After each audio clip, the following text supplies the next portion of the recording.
still battling it, and Yeah. eventually, unfortunately, lost that battle. And the Hall of Fame announced very late last night. So here's me sitting there watching TNT, where you have Derek Fisher and Rick Fox and Kenny Smith, Charles Barkley, Ernie Johnson, Jerry West. and Jerry West and Candace Parker. And I was watching the whole thing, and it Yeah. was just heartbreaking, but also in a way cathartic, because these people were so close to him and had so many great stories. And at one point, Derek Fisher said, "This is the first time I've smiled, like, since that happened, is here Yeah. talking with you guys." And Shaq was so eloquent last night. So I'm watching that, and you're just getting gut punched over and over again. But the stories are so good that I couldn't stop watching.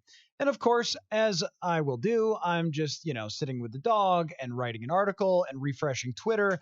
And I see that the Hall of Fame announced that Chris Doleman passed away, which just, okay, could the week get any worse, basically? Yeah.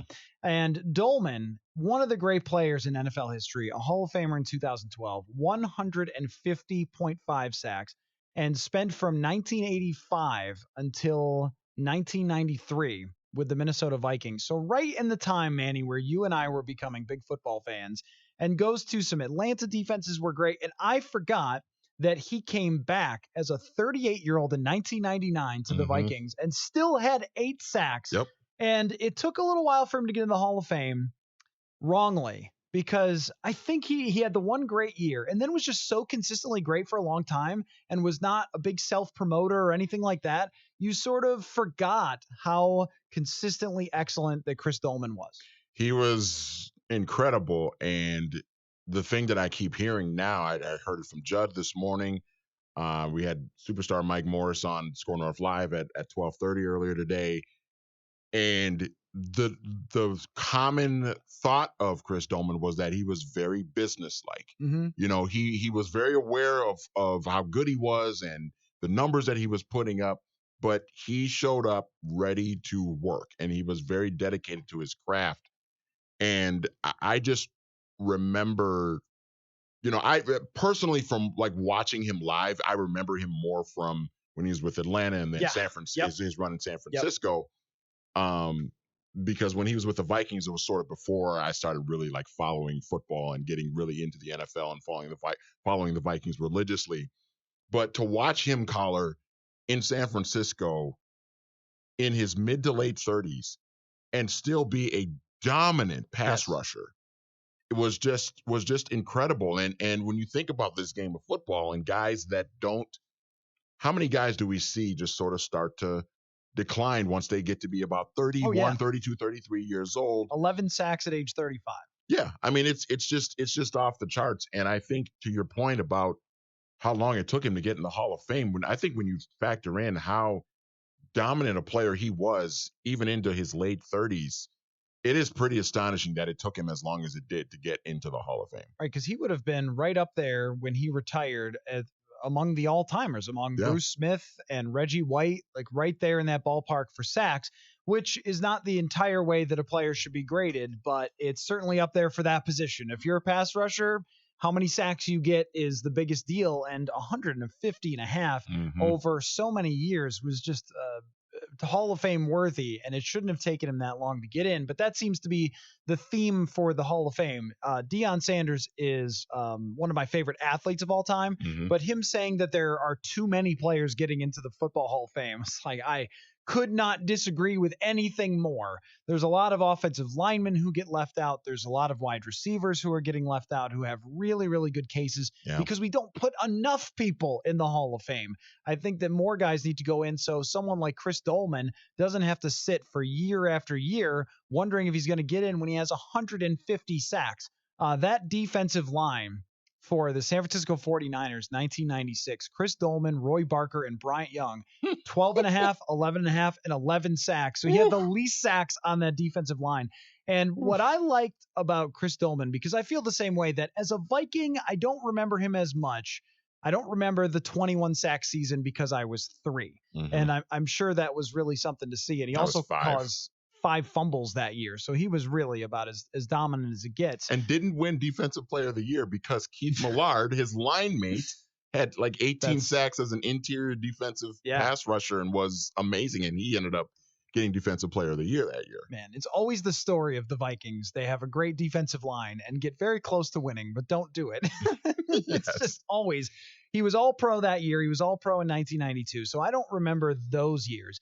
But with Atlanta and San Francisco, I thought of him as sort of the earliest player on the defensive line that you would call like a technician, because a lot of the guys who were superstars in that era were just more freakishly athletic than anybody else. And Reggie White, and I'm sure he was a technician, and the same with Bruce Smith too, but those guys were freakishly large.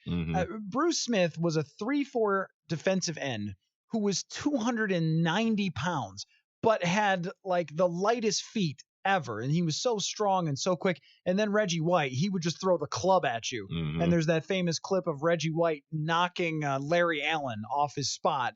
I mean, Larry Allen, like one of the strongest players of all time. So those guys with just their overpowering size and strength, where Chris Doleman did not exactly have the size. He came into the league as an outside linebacker. He might have gone close to 290, but at 6'5", he was not like that compact, powerful guy. And he just seemed to be one of those technicians where he had all sorts of moves and counter moves and things like that. And somebody that was never a self-promoter, was never a huge, I don't think, was a huge like sack dance guy or like look at me type of person. Right. And very businesslike. You have to respect that for somebody who played for such a long time and had every right to be that way. And I wouldn't criticize him if he was, but I love the way that Chris Doleman went about his business. Yeah, it was great. And Judd talked about this earlier about how, he had his first run here. He had sort of a strained relationship with the media, I think, because he wasn't that sort of that huge outgoing brash personality. And so he didn't really have a great relationship with the media. But Judd talked about how when he came back in 99, it was very different. He was obviously towards the end of his career and he had already accomplished so much. And he was much more open and much more friendly and had a much better relationship with the public and the media and everything. And I think that sort of speaks to what we talked about with like Kobe Bryant earlier this week about just guys that have this sort of personality about them that you don't really know a whole lot about them, or they don't really let you in, but they have this drive for excellence and perfection and dominating what they do on a daily basis. And then once they get older, they sort of grow and they mature and they sort of look back on opportunities that they now have to sort of help younger players and be more ambassadors for their sport and what they do. And it's pretty remarkable how, a guy like Kobe Bryant and a guy like Chris Doleman, who do two completely different things, play two completely different sports, sort of follow that a very similar path from when they were in their early 20s, or in the case of Kobe, I guess 17 years old, when they first started playing professionally, towards the end of their careers. Chris Doleman, 5th all-time in sacks. The only guys in NFL history ahead of him, which of course is starting in, 84 when they started keeping track of sacks? Or 83 or 84. 83, 84. So since then, Bruce Smith, Reggie White, Kevin Green, Julius Peppers, that's it. I mean, right ahead of Michael Strahan, Jason Taylor, Terrell Suggs, DeMarcus Ware, Richard Dent, John Randall. I mean, those are the guys he's ahead, and Jared Allen, obviously, as well. So one of the all-time great NFL players, very sad, 58 years old, and he had battled cancer for 2 years. And I saw Chris Thompson of the Pioneer Press, who had talked to him a few times in the last couple of years. He had to wear, for a time, a helmet after having brain surgery, and the Vikings gave him some stickers to put on the side of it, the Vikings helmet stickers.